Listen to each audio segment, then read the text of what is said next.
একটি অ্যাপ মাত্র কয়েক বছরেই দখল করে নিয়েছে কোটি কোটি তরুণ তরুণীর মন। কিন্তু এই অ্যাপ কি শুধুই বিনোদনের জন্য, নাকি এর পেছনে লুকিয়ে আছে এক গভীর অন্ধকার সত্য? টিকটক কি শুধু বিনোদন, নাকি এটি একটি আসক্তির ফাঁদ? কিভাবে এটি একটি প্রজন্মের মূল্যবোধ ধ্বংস করছে? কিভাবে আমাদের ব্যক্তিগত তথ্য হাতিয়ে নিচ্ছে?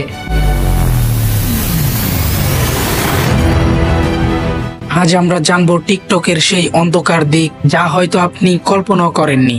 2016 সালে চীনের বাইটি ডান্স কোম্পানি তৈরি করেছিল ডউইন। পরে এটি বিশ্বব্যাপী পরিচিত হয় টিকটক নামে। খুব অল্প সময়ে এটি জনপ্রিয়তার শীর্ষে পৌঁছায়। কিন্তু এত দ্রুত এটি জনপ্রিয় হলো কেন? শর্ট ভিডিওর মাধ্যমে সহজে ভাইরাল হওয়ার সুযোগ, লাইক কমেন্ট শেয়ারের মাধ্যমে ইনস্ট্যান্ট ডোপামিন হিট, এআই ভিত্তিক অ্যালগোরিদম যা আপনাকে একবার ঢুকলে আর বের হতে দিবে না। টিকটক এবং মানসিক আসক্তি। টিকটক শুধুই বিনোদন নয়, এটি আমাদের মস্তিষ্কের নিউরো সিস্টেমকে নিয়ন্ত্রণ করছে। এটি কিভাবে আমাদের মনে আসক্তি তৈরি করে? টিকটকের আসক্তি কিভাবে আমাদের জীবন ধ্বংস করছে? দীর্ঘ সময় স্ক্রলিং, যার ফলে সময় নষ্ট হয়, ঘুমের ব্যাঘাত ঘটে, ফলে মানসিক অবসাদ বৃদ্ধি পায়, আসল জীবন ভুলে কেবল ভার্চুয়াল লাইক ফলোয়ারের দুনিয়ায় মগ্ন হয়ে যাওয়া। টিকটকের অশ্লীলতা ও বিকৃত বিনোদন। টিকটকের কন্টেন্ট মানসম্মত নাকি শুধুই ভিউ বাড়ানোর প্রতিযোগিতা? কেন আমাদের সমাজের নৈতিকতা ধ্বংস করছে এই অ্যাপ? কিভাবে এটি আমাদের সমাজকে নেতিবাচকভাবে প্রভাবিত করছে? শর্টকাট ফ্রেম, কেবল ভাইরাল হওয়ার জন্য যে কোনো কিছু করা হচ্ছে। অশ্লীল নাচ গান যা তরুণ প্রজন্মকে বিপথে নিয়ে যাচ্ছে। ভয়ঙ্কর ট্রেন্ড যা কখনো কখনো মৃত্যুর কারণ হচ্ছে। টিকটক কিভাবে তথ্য হাতিয়ে নিচ্ছে?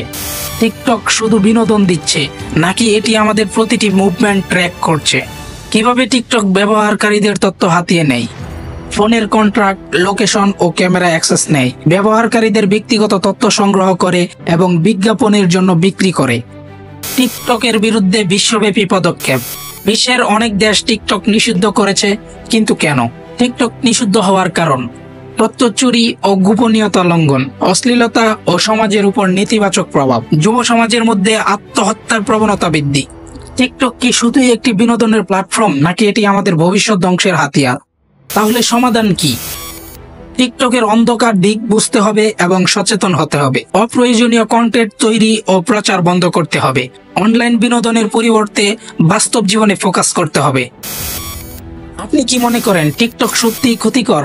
কমেন্টে জানান আপনার মতামত, শেয়ার করুন এবং সবাইকে সচেতন করুন। সেই সাথে আমাদের চ্যানেলটি সাবস্ক্রাইব করে পাশে থাকা বেল আইকনটি বাজিয়ে দিন।